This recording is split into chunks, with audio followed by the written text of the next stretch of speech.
हिमा, ध्रुवीय लोमड़ी, ने अपने पंजे फैलाए और अनंत सफेद क्षितिज को निहारा। बर्फ हीरे की तरह चमक रही थी और हवा ठंडी और ताज़ा थी।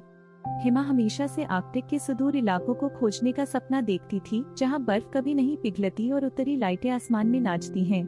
आज उसने तय किया, वह दिन था जब वह अपनी साहसिक यात्रा शुरू करेगी। जब हिमा बर्फीले टुंड्रा को पार कर रही थी, तो उसे पीछे से हल्की सी सरसराहट सुनाई दी। वह मुड़ी और देखा कि तूफान, एक युवा हिम उल्लू, बर्फ से ढकी एक चट्टान पर बैठा था। हिमा, तुम कहाँ जा रही हो? तूफान ने सिर झुकाकर पूछा। मैं आर्कटिक को खोजने जा रही हूँ, हिमा ने जवाब दिया। क्या तुम मेरे साथ चलोगे? तूफान की आंखें उत्साह से चमक उठी। मुझे बहुत अच्छा लगेगा, उसने कहा और अपने पंख फैलाए। दोनों दोस्त जल्द ही एक विशाल जमी हुई झील पर पहुँचे। बर्फ इतनी पारदर्शी थी कि हिमा झील के नीचे मछलियों को तैरते हुए देख सकती थी। हमें सावधान रहना चाहिए, तूफान ने चेतावनी दी। अगर हम बहुत भारी हुए तो बर्फ टूट सकती है। हिमा ने सिर हिलाया और झील पर धीरे धीरे चलने लगी। उसकी तेज आंखों ने एक सुरक्षित रास्ता ढूंढ लिया।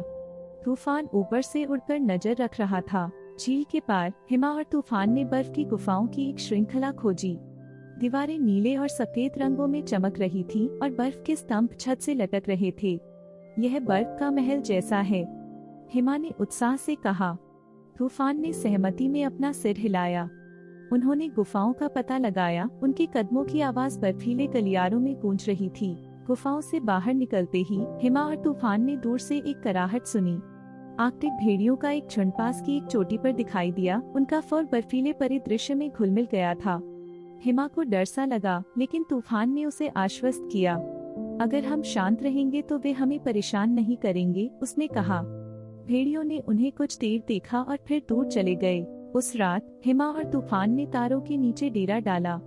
जब वे आराम कर रहे थे तो अचानक आसमान घूमते हुए रंगों से जगमगा उठा, हरा, गुलाबी और बैंगनी। उत्तरी लाइटें, तूफान ने आश्चर्य से फुसफुसाया।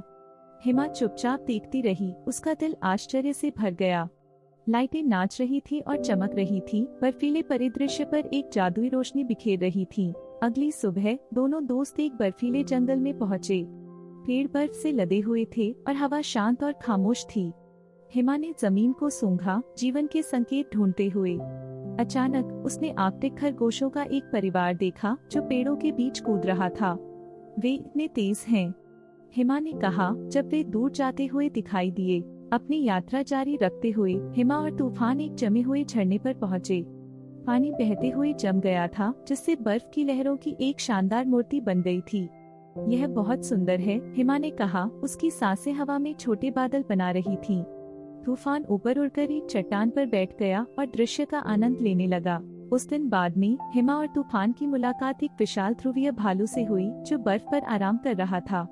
भालू का फर मोटा और सफेद था और वह सोते हुए शांत लग रहा था। हमें दूरी बनाए रखनी चाहिए, तूफान ने फुसफुसाया। हिमा ने सिर हिलाया और वे चुपचाप सोए हुए विशालकाय के चारों ओर से निकल गए। कई दिनों की खोज के बाद हिमा और तूफान ने तय किया कि अब घर लौटने का समय आ गया है। उन्होंने इतने अद्भुत नज़ारे देखे थे, जमी हुई झील, बर्फ की गुफाएं, उत्तरी लाइटें और भी बहुत कुछ। जब वे वापस जाने लगे तो हिमा के मन में गहरी कृतज्ञता थी। आर्कटिक मेरी कल्पना से भी ज्यादा अद्भुत है, उसने कहा। तूफान ने सिर हिलाया। और हमने अभी इसकी खोज शुरू ही की है।